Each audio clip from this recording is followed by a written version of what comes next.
Mga kwento ni Felmo.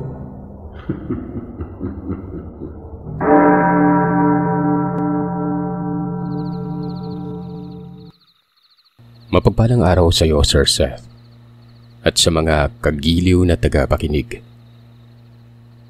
Tawagin niyo na lamang po ako sa pangalang Loreto. At gusto ko ring ibahagi ang mga kaganapan na naranasan namin nung bata pa lamang kami. Dati kaming naninirahan sa Batangas. Malapit kami sa coastal area. Pangingisda ang hanap buhay ng aking ama na si Warly. Ang inay ko naman na si Helen ay tagagawa ng tuyo at daing nun. 5 kami magkakapatid at ako ang pangatlo. Ang aking kuya Rante at ate Dana ay kapwa na may asawa at kasalukuyan na naninirahan si ate Dana sa Zambales. Samantalang si Kuya Rante naman ng mga panahon na ito, nasa Pangasinan. 3 na lamang kami na walang asawa. Ang 2 kong kapatid ay nag-aaral pa. Ang sumunod sa akin na si Eliza at nasa 2nd baitang sa sekundarya pa lamang. Samantalang Sector naman ay nasa 1st baitang sa sekundarya. Nakapagtapos lamang ako ng sekundarya at ng mga panahon na ito. Mataas na antas na yun ang pinag-aralan. Maaaring makapag-apply sa opisina kapag nakapagtapos ng sekundarya noong dekada 80. Pero mas pinili kong tulungan na lamang ang itay sa pangingisda noon. Naging maayos naman ang aming pamumuhay. Pero nagbago ang lahat na may bagong pamilya na tumira. Hindi kalayuan sa aming tahanan. At para mas malinaw na pagsasalaysay, ay sisimulan ko sa pang-araw-araw naming pamumuhay. Maganda ang panahon ng araw na ito, kung kaya't maaga kaming pumunta ni Itay sa dagat. Binalak naming mamusit pagkatapos naming maghulog ng lambat na panghibasan. Isa sa kapitbahay namin ang lumapit, si Mang Andoy. Nakiusap ito kay Itay na makikisabay siya sa amin sa pangingisda. Matandang binata si Mang Andoy. Hindi na ito nakapag-asawa dahil sa mas pinili nitong alagaan ng kanyang mga magulang na noon ay matanda na. Pumayag naman si Itay. Kahit papano kasi ay naging magkalapit silang magkaibigan ni Mang Andoy. Nagpasalamat ito nang pumayag si Itay sa kanyang hiling. Bitbit ang sarili niyang kawil at talagyan ay magkasabay na kaming pumunta sa laot. Magaling makisama si Mang Andoy kaya wala kaming problema sa kanya. Pero may pagkamarites ang taong ito. Lahat na lang yata ng mga pangyayari sa lugar namin ay alam niya. Sinabi niya sa amin na minsan nang pumunta siya sa bayan ay nakarinig siya ng mga nag-uusap sa paligid na may pinalayas na pamilya ng mangkukulam sa lugar nila. Ang hindi lang alam ng mga nag-uusap na yon, kung saan lumipat ang pamilyang ito. Pero ayon kay Mang Andoy, na may hinala siyang sa malapit na lugar lamang din lumipat ang mga ito. Kilala mo kung sining pamilya na yun, pre? Tanong ni Itay. Pero umiling lamang ito. Patunay na hindi niya kilala kung sino ang pamilya na tinutukoy sa usapan. Napailing na lamang si Itay habang nangingiti. May pagkachismoso nga talaga itong si Mang Andoy. Dahil hating gabi pa ang pagtaas ng tubig kung kaya't mas pinili muna naming mamusit bago ang paglatag ng lambat. Saktong 12:00 ng gabi. Medyo marami na rin ang aming nahuli nang bumaba ang tubig noon. Kaya naman sumaglit na kami sa pagpunta sa bahagi ng dagat kung saan naman ilalatag ang aming lambat. Nang nakarating na kami sa lugar na lalatagan namin ng lambat noon, nagtulungan kaming 3 sa paglatag. Mabilis lang naman namin yung nagawa dahil sa mataas ang tubig ng gabing yon. Pagkatapos naming maglatag ay bumalik na rin kami sa pagpamusit. Inabutan na kami ng umaga noon sa pamumusit kung kaya't bago kami umuwi ay diretso na naming dinaan ng nilatag naming lambat.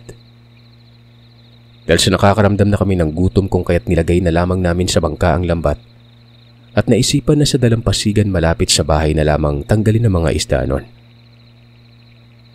Mula pagdating sa dalampasigan, Naroroon na mga mamimili ng aming mga pusit.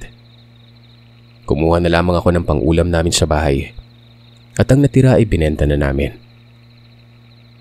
Ganun na rin ang ginawa ni Mang Andoy. Ilang piraso lamang ang kanyang kinuha dahil sa hindi naman kumakain ng pusit ang kanyang magulang noon. Matatanda na kasi ang mga ito, kung kaya tanging isda na lamang ang kanilang kinakain. Habang inaasikaso ni Itay ang mga bumibili ng pusit noon, umuwi na muna ako sa bahay para kumuha ng aming agahan. Sa kabilang bahagi ng lupain ay naroroon ang kapitan ng aming barangay. May kasamang babae at lalaki. Kung hindi ako nagkamali ay ito ang nakabili ng bakanting lote na malapit lamang sa amin. Hinayaan ko na lamang ang mga ito. Nagmadali na ako makauwi sa bahay dahil sa gutom na kaming tatlo. Tama lang naman na nakapagluto si inay ng agahan kung kaya't naglagay na lamang ako sa baunan para dalhin na sa dalampasigan kung saan naroroon sina Itay at Mang Andoy. Paglabas ko sa bakuran ay nagkataon naman na paalis na rin sina kapitan at ang mag-asawa na kausap niya sa kabilang bahagi ng lupain na ito. Binati ko si kapitan at nagpatuloy na sa paglalakad papunta sa kinaroroonan ni Itay at Mang Andoy. Maayos na lumipas ang araw na yon. At dahil sa puyat nung gabi kung kaya't nagpahinga na muna kami ni Itay. Ginising na lamang kami ng kapatid ko nung kakain na ng tanghalian.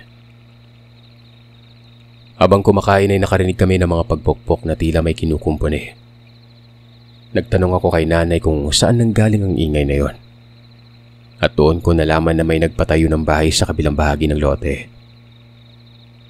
May nakabili na ng bakanting lote. Pinagpapatayo na ng bahay. Napatango na lamang ako sa sinabi ng inay noon.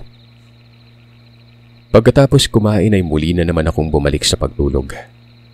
Kailangan ko ng lakas para sa paglalaot mamayang gabi. 3:00 ng hapon ay ginising na ako ni Itay. Oras na para ayusin namin ang lambat ng mga pangawil ng palengre na gagamitin namin sa pangingisda. Paglabas ko ng bahay ay nadatnan ko si Mang Andoy sa labas. Nakatingin ito sa pinapagawang bahay sa kabilang lote. Medyo nakakunot ang kanyang mukha nun, na siyang pinagtataka ko naman. Nang makalapit na ako sa kanya ay nagulat ako nang sinabi niya sa amin na, "Alam mo, Lori, hindi magandang pakiramdam ko dyan sa bagong pamilya na titira dito sa atin." Napatingin naman ako sa kanya nang may pagtatanong. Pero sinabi niya lang na, "Basta, hindi maganda yung pakiramdam ko sa mga tao na yan. Wala pa kasi si Fonte. Magaling na albularyo ang kaibigan namin na yon." Ninong ko si Fonte, na kaibigan ni Itay at Mang Andoy. Pero wala pa siya sa lugar namin ng mga panahon na ito. Kasalukuyan kasi itong nasa lugar ng anak niya sa Mindoro. Lumingon ako kay Itay. Tamang pag-inom ng kape lang naman ang kanyang ginagawa. Hinahayaan niya lang si Mang Andoy na tingnan ang bagong bahay na pinapatayo nun. Hindi nagtagal na nagsabi si Itay ng, "Hayaan mo na mga yan, Andoy. Hindi naman siguro gagawa ng hindi maganda yan kung sakasakali." Dahil doon ay itinuon na rin ni Mang Andoy ang atensyon sa aming ginagawa. Ganun na rin ang ginawa ko, habang si Inay naman ay nagwawalis sa aming bakuran. Kasalukuyan kaming nagpapain ng mga kitang nang dumaan ng bagong nagmamay-ari ng lote. Binati nilang iba naming kapitbahay. Pero nakakapagtaka na kaming mga nasa labas ng bahay at abala sa aming ginagawa ay hindi man lamang tiningnan o pinansin ng mga ito. Magpaganon pa man ay hinayaan na lamang nito nila Itay at ni Mang Andoy. Pero nang nasa malayo na mga ito, doon pa lamang kumibo si Mang Andoy. Sinabi niyang mukhang malakas o mano makiramdam ang mga yon. Sinabi niya pa na alam yata ng mga panauhin na may alam silang dalawa ni Itay pagdating sa lihim na karunungan. Ako naman ay nagtataka at nakakunot noo lamang habang nakikinig sa kanilang usapan. Dito ko lang nalaman na may alam pala si Itay at Mang Andoy sa ganitong klase ng bagay. Nalaman ko rin na hindi sila basta-basta malalapitan ng mga kung ano dyan. Protektado o mano sila ng kanilang kaibigan na si Fonte. Wala akong maintindihan sa usapan ni Itay at Mang Andoy, kaya hinayaan ko na lang. Ilang sandali pa'y dumating si Kapitan. Kinausap niya sila Itay at Mang Andoy. Sinabi niyang malapit na kaming magkaroon ng kapitbahay. Tumango naman si Itay sa sinabi ni Kapitan. Maya-maya ay tinanong ito ni Itay ng, "Taga saan ba sila, Kapitan? Bakit ngayon ko lang yata sila nakita sa lugar natin?" Ay naman kay Kapitan na taga-kabilang bayan ang nakabili ng lupain sa amin. Sinabi niya rin na nasa bulubunduking bahagi ang dating tinitira ng pamilya. Nangupahan lang sila sa bayan. Nang nakahanap ng mabibiling lupa na pasok sa kanilang pera, ay kaagad na binili ng mag-asawa. At yun na nga ang lupain na karugtong ng lupain ni Itay. Tumango naman si Itay sa sinabi ni Kapitan at hindi na umimik pa. Kagaya ni Mang Andoy ay hindi din maganda ang pakiramdam ni Tatay sa mag-asawa. Muling nagtanong si Tatay sa Kapitan kung may anak bang mag-asawa. "Meron. Puro babae yung anak nila. At ang isa ay kasing edad mo na, Loreto." Wika sa akin ng Kapitan. Biniro ko naman si Kapitan kung dalaga bang anak na mag-asawa. Umisi naman ito na tila ba naaaliw nun habang tumatango. Napaisip naman ako sa uri ng pagsagot ni Kapitan. Parang may ibig sabihin ng mga ngiti niya. Nang natanong na ni Mang Andoy kung may anak na dalaga mag-asawa. Ganun pa man ay hinayaan na lamang namin ito. Nagpatuloy na lamang kami sa pagkakabit ng pain sa kawil. Ginagawa namin ito para ihuhulog na lamang namin pagdating sa bahagi ng karagatan na hinuhulugan namin ng ganito. Bago umalis ay kumain na muna kami ng hapunan. Pagkatapos ay inihanda ko ng babaunin naming kape at tinapay sa lawat. Nagbaon na rin kami ng kanin, bigas at iba pang sangkap sa pagluluto nun. Balak kasi naming manatili sa laot ng 2 gabi dahil maganda ang panahon. Nakahanda na rin ang iba pa naming gamit sa pagluluto sa bangka. Madalas naming gawin ang pananatili sa laot, lalo na kapag palangre at pahila ang aming gagawin. Maayos naman kami nakaalis ng gabing yon. Barakuda ang gusto naming hulihin ng gabing ito. Maliban sa palangre ay balak din naming mamingwit ng mano-mano na kung tawagin sa amin ay bira-bira. Nang sa ganun ay hindi masasayang ang oras namin sa paghihintay sa palangre. At dahil 3 kaming nagtatrabaho at natural na pala kwento si Mang Andoy, kaya hindi kami nakaramdam ng antok sa aming ginagawa. Puro kami kwentuhan ng katatawanan. Hanggang sa nadapo ang kwentuhan namin sa bagong pamilya na lilipat sa aming lugar. Sandaling napaisip si Mang Andoy at sinabi niyang naaalala niyang itsura ng mag-asawa na parang sila ang mga tao na nakita niya sa bayan noon. "Ano yung pakiramdam mo sa pamilyang yun, Manoy? Maayos pa silang tao?" Tanong ko kay Mang Andoy. "Sa totoo lang, unang kita ko pa lang sa mga tao na yun iba na yung pakiramdam ko." Tumango naman si Tay at sumagot na maging siya. Ganun din. Hindi maganda ang unang impresyon niya sa mag-asawa. Pero si Kapitan, halatang interesado sa dalagang anak na mga ito kung kaya't hindi na kami nagkomento pa ng kung ano-ano. Nang nahulog na namin ang lahat ng mga kawil pang palangre ay nagsimula na kaming mangbira-bira. Hindi kalakihan ng mga isda na nakuha gamit ang bira-bira pero ayos na yun dahil mabilis kaming nakahuli. Nakakagana ang aming ginagawa dahil sa marami ang kumakagat sa artipisyal na pang-akit sa isda. Pagkalipas ng 3 oras, marami na kaming nahuli nun. Tamang-tama naman na kailangan na naming ipandaw ang mga pinakawalan naming palangre. Pero ayun nga, hindi sa lahat ng pagkakataon ni magandang huli na mangingisda. Konti lamang ang nahuli namin sa palangre nun. Nasa 10 piraso lamang na sari-saring isda ang nahuli namin. Ganun pa man, okay lang. Nakarami naman kami sa bira-bira. Nasa alas 5 na ng umaga nang umuwi kami. Pagdating namin sa pantalan ay naroroon na ang mamimili. Napagpasya namin na ibenta ang 10 piraso na nahuli namin sa palangre nun. Maging ang iba naming nahuli sa bira-bira. Ang iba naman ay inuwi namin para iulam. Mag-alas 7 na ng umaga nang nakauwi kami sa bahay. Gising na silang lahat. Ang dalawa kong kapatid ay naghihintay na sa labas. Gusto nilang bumili kami ng karne kay Kapitan. Kailan pa nagkaroon ng karne na binibenta si Kapitan? Tanong ni Itay. Sagot naman ng mga ito na kanina lang umano. Sinabi nila na nilalako ni Kapitan ang mga binibenta niyang karne. Kumunot naman ng noo ni Itay. Sinabi niyang bukas na lamang kami kakain ng karne. Papupuntahin na lamang niya si Inay sa tindahan. Dahil sa sinabi ni Itay ay nagsitahimik ng dalawa kong kapatid noon. Pumasok na kami sa bahay. Binigay ni Itay ang kita namin sa pangingisda noon at maging ang mga pang-ulam na itinabi namin. Ako naman ay naglinis na ng katawan at kumuha na ng pagkain at dinala sa labas para doon kumain. Bagay na palagi namin ginagawa ni Itay. Habang kumakain sa lamesa na nasa labas ng bahay, nakita namin ang mag-asawa na kasama ni Kapitan. May kasama itong isang dalaga na sa tingin ko mas bata lang sa akin ng 2 taon. At ang isa naman ay sa tingin ko kaedad ko lamang. Nakita namin na hindi magkanda o gaga ang magpamilya sa pagbitbit ng kanilang mga dala.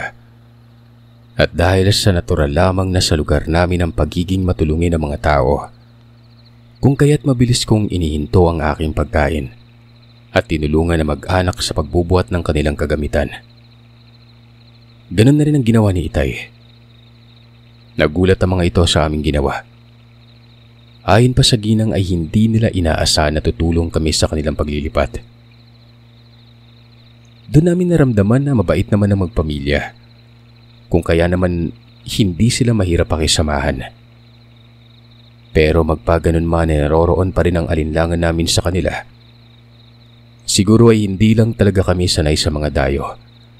At kahit mangingisda lamang kami, nakakaramdam pa rin naman kami at nakakakita ng hindi mabuti at ng mabuti nun. Nakikilala pa rin namin ang totoong pagkatao ng mga ito. Hindi ko alam kung paano, pero kusa lamang naming nararamdaman kung sino man ang aming mga nakakasalamuha. Ayon naman kay Itay, dahil yun sa kaibigan niya manggagamot, si Manong Fonty. Pero na mga panahon na ito ay wala nga itong si Fonty sa lugar. Nagawa naming matulungan na mag-anak na siyang ipinagpasalamat naman nila sa amin. Nagpakilalang padre di pamilya sa pangalang Diyong at ang asawa niya naman ay si Linda. Ang dalawa nilang dalagang anak ay sina Judy at Jana. Bilang pasasalamat na mag-anak sa aming pagtulong ay binigyan kami ni Mang Diyong ng karne. Baboy yun. Tinanggap naman ito ni Itay. Ayaw naming isipin nila na pinagdududahan namin sila. Nang makauwi na kami sa bahay noon, hindi kagad pinaluto ni Itay ang karne kay Inay. Ibinabad niya muna ito sa kalamansi at bawang at iba pang mga rekado. Pagkatapos niyang ibabad ang mga karne ay doon pa lamang kami natulog. Pumipikit-pikit na mga mata ko nang bigla namang bumuhos sa malakas na ulan. Kaya naisip ko na hindi kami makakapagpalaot ni Itay mamayang gabi noon. Sa patuloy na paglipas ng araw ay maayos naman kaming namumuhay. Naging maayos ang aming pagkakaibigan nila Jody at Jana. Pero si Kapitan, hindi yata niya nagustuhan ang pagiging magkaibigan namin ng dalaga. Isang araw ay nagkasagutan si Inay at ang kapatid na babae ni Kapitan. Tawagin na lamang natin sa pangalang Erlita. Nagalit si Erlita kay Inay dahil ayon sa kanya, inagaw ni Inay ang suki niya sa pagtitinda ng tuyo. Minsan kasing bumili kay Inay ang babae na dating bumibili kay Erlita. Simula noon ay kay Inay na bumili ang babae. Ayon kasi sa kanya ay may daya ang timbangan ni Erlita noon. Lugi siya kung kaya't naghanap siya ng ibang tao na nagbebenta din ng tuyo.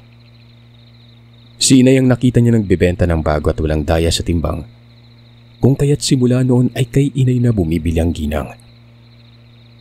Hindi ito nagustuhan ng kapatid ni Kapitan kung kaya't sinugod niya si Inay sa kanyang pwesto. At doon na sila nagpang-abot.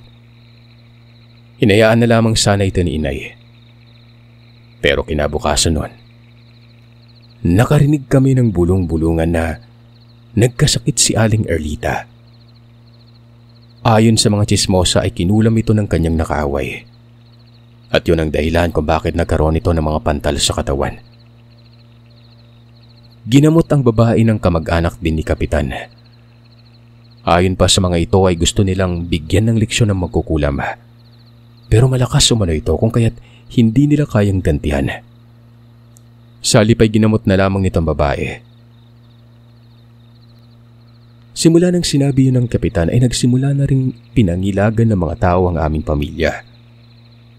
Hindi man sinasabi ng mga ito kung ano ang pagtingin nila sa pamilya namin pero nararamdaman naman namin ang malamig nilang pakikitungo.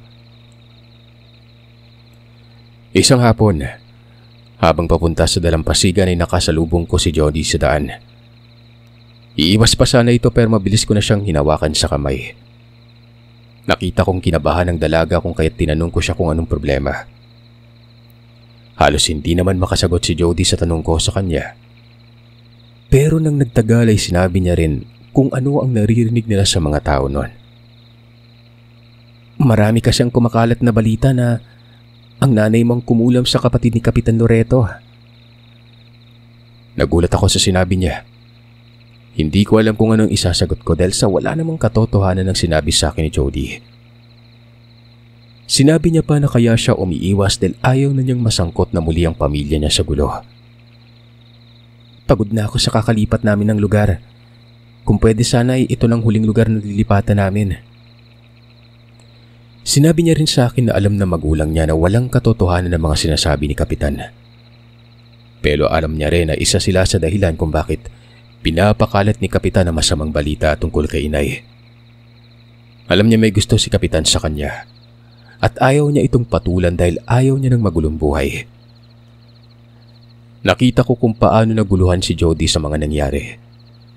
Maging ako ganun din. Kinailangan niya pa akong tapikin para bumalik ako sa ulirat noon. Sinabi ko sa kanya na walang katotohanan ng mga pinapakalat na mga sinasabi ni Kapitan. Dahil kung tutuusin ay mas nauna pang angkan ni inay na nanirahan sa lugar kaysa sa angkan ng Kapitan na ito. Nagpaalam na lamang ako kay Jody na aalis na. Napupunta na lamang ako sa dalampasigan dahil naghihintay na sa akin si tatay at si Mang Undoy. May narinig pa akong usap-usapan ng mga kabarangay namin tungkol sa isa na namang kabarangay namin na kinulam. Wala namang kinalaman sa pamilya namin ng tao na yun pero nang nakita ako namang nag-uusap-usap naming kabarangay, nagsitahimik ang mga ito. Para bang takot silang marinig ko ang kung anumang usapan nila. Hindi ko na lamang pinansin ang mga yon. Diretso na akong naglakad papunta sa dalampasigan. Pero ramdam ko ang mga titig nila sa akin habang tinatanaw nila ako sa aking paglalakad. Pagdating ko sa dalampasigan ay kaagad na napansin ni Itay at Mang Andoy na hindi maipinta mukha ko noon. Napansin ko rin na may pinag-uusapan ng dalawa. At dito ay nalaman ko na ang kumakalat na chismis tungkol kay inay din pala ang kanilang pinag-uusapan. Tumahimik kaming tatlo habang tinutulak ang bangka palayo sa pangpang. Nang nakarating na kami sa medyo malalim na bahagi ng dagat ay doon na kami nagsimulang mag-usap tungkol sa mga balitang yon. Na mga oras na yun ay hindi ko napansin na kasama din pala naming umalis ang ama ni Jody. Hindi ko kaagad napansin ang kanyang presensya dahil na rin siguro sa masyadong okupado ang isipan ko sa aking mga nalaman kani-kanina lang. Si Mang Andoy ang nagmaneho ng bangka. Kaming tatlo naman nila Itay at Mang Diong nag-usap tungkol sa mga pangyayari.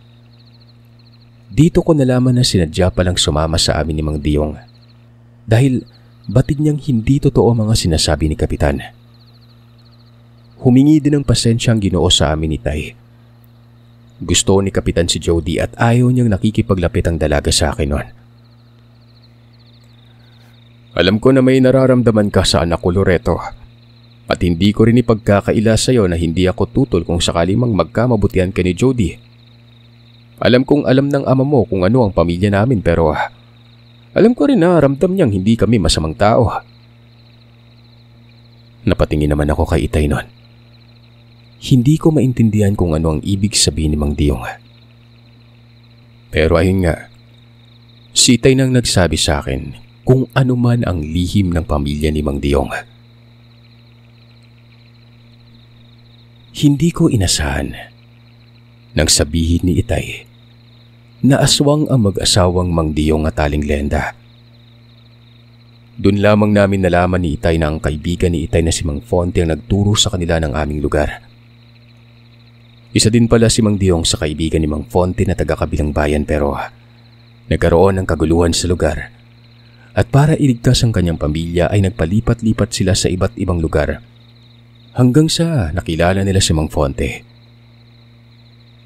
Si Fonte din ang gumamot sa akin nang minsang nakainkwentro ako ng katulad kong aswang. Pagkikwento sa amin ni Mang Diyong, sinabi niya rin na niligtas niya ang isang buntis sa kamay ng aswang. Nagpangbuno sila ng nasabing nilalang. Tinamaan siya ng pagsaksak nito sa kanyang tagiliran gamit ang mahabang kuko ng nilalang na ito. Mabuti na lamang at naabutan sila ni Mang Fonte kaya nailigtas siya ng albularyo. Sa totoo lang, Warlie, ikaw ang pinahanap sa akin ni Fonte dito sa lugar pero si Kapitan ang una naming nakausap. Dagdag pa ni Mang Diyong, alam niyang si Kapitan ang may kagagawan ng sakit ng kanyang kapatid. Sinabi niya rin na kagagawan niyo ng pangkukulam pero sinadyang babawan lamang ang pangungulam para lamang maipakita sa mga tao na totoo ito. Sinabi niya rin sa amin ng isang kapatid ni Kapitan ang may kagagawan ng pangkukulam. Dahil sa mga sinabi ni Mang Diyong ay tinanong ko siya kung paano niya nalaman at gaano siya nakakasigurado na gano'n ang nangyari. Nag-imbestigaw mo na siya. Pinaalam niya rin kay Mang Fonte ang mga nangyari sa lugar namin. Dagdag pa nito, na kinabukasan umano pag-uwi namin galing sa pangingisda. Asahan naming nasa lugar na namin si Mang Fonte. Dahil sa sinabi ni Mang Diyong ay napahinga ako ng maluwag. Alam kong kayang-kaya ni Mang Fonte na patahimikin si Kapitan. Naging maayos ang pangingisda namin ng gabing yon. Medyo marami naman ang aming mga nahuli. Madaling araw na at pauwi na kami nang naisipan kong tanungin si Mang Diyong kung paano niya nakayanan ng tubig alat kung isa siyang aswang. Ang buong akala ko kasi ng mga panahon nito ayaw na ayaw ng mga aswang ang tubig alat dahil sa napapaso sila nito. Namangha ako sa sinagot ni Mang Diyong. Kaya hindi sila napapaso sa asin o tubig alat Yun ay dahil sa sila ang uri ng aswang na hindi kumakain ng hilaw na karne. At ni minsan ay hindi pa sila nakatikim ng karne ng tao. Kaya din nilang pumasok sa simbahan at magdasal.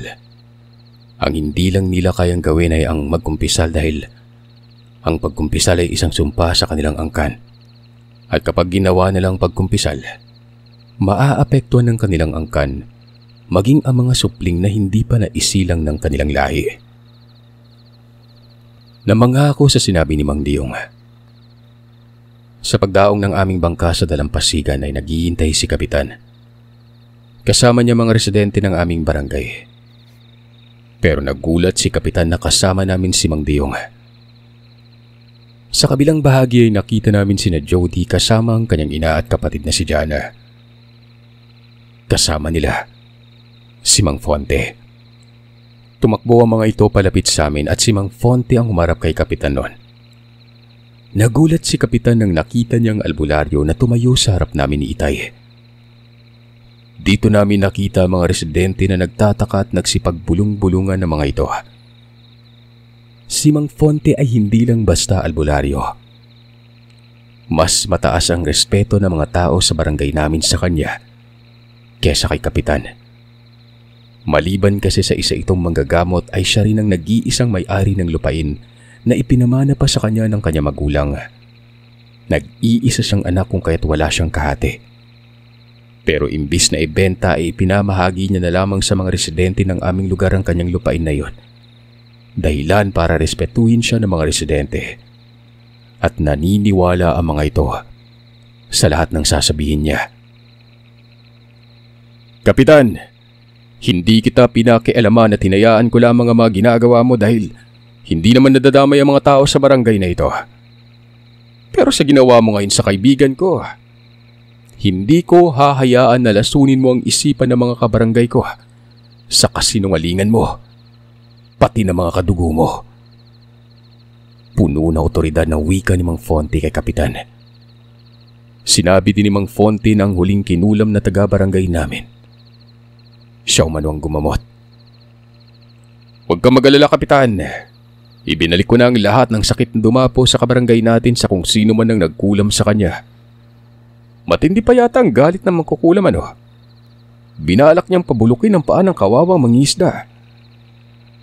Wika ni Mang Fonte noon na ang tinutukoy niyang isa pa naming kabarangay na kinulam at ipinagkalat ng Kapitan na si Inay ang may kagagawan. Dahil sa sinabi ni Mang Fonte ay bigla na lamang nagiba ang ihip ng hangin noon. Imbis na kami ni Itay ang papalayasin ng mga residente, nabaling kay Kapitan ang lahat ng kanilang tanong. Pero tila ba hindi nakahanda o nabigla ang Kapitan sa sinabi ni Mang Fonte.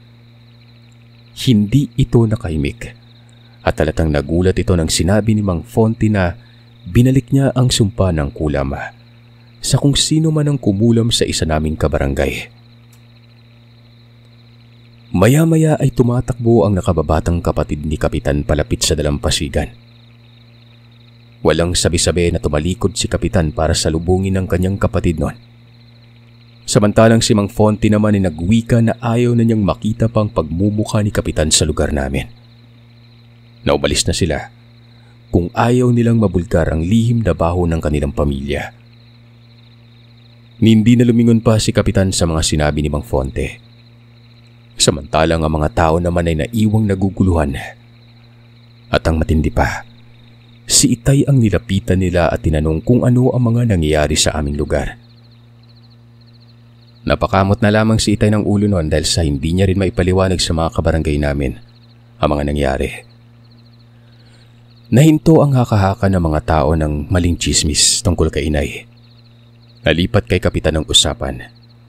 Maging ang pinanggalingan ng kanyang pamilya, hinalungkat na ng mga tao noon. Samantalang kami naman ni Jody ay nagkamabutihan at nang huli ay naging mag-asawa na. Walang madugong labanan na nangyari.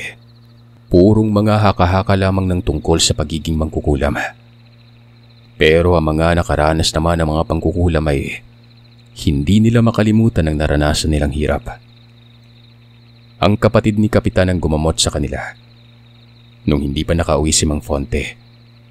Pero ang hindi nila alam ay ito din pala ang may kagagawan ng kanilang sakit. Dahil sa nangyari sa lugar namin ay nabuksan ang interes ko na alamin ang pinagmulan ni Mang Fonte noon. Maging ang pinagmulang angkan ng aking biyenan na mga aswang. Na nakakamanghang may ganitong klase ng aswang noon, na parang mga ordinaryong tao lamang kung kumilos. Pero kapag napahamak ay may kakaibang kapangyarihan at lakas noon. Nahihiwagaan din ako sa kung bakit matalik na magkaibigan sina Itay, Mang Andoy at Mang Fonte. Marami akong gustong alamin sa kanila. Pero ang lahat ng iyon ay isusulat ko na lamang sa magkaibang kwento. Sa ngayon, ito na muna.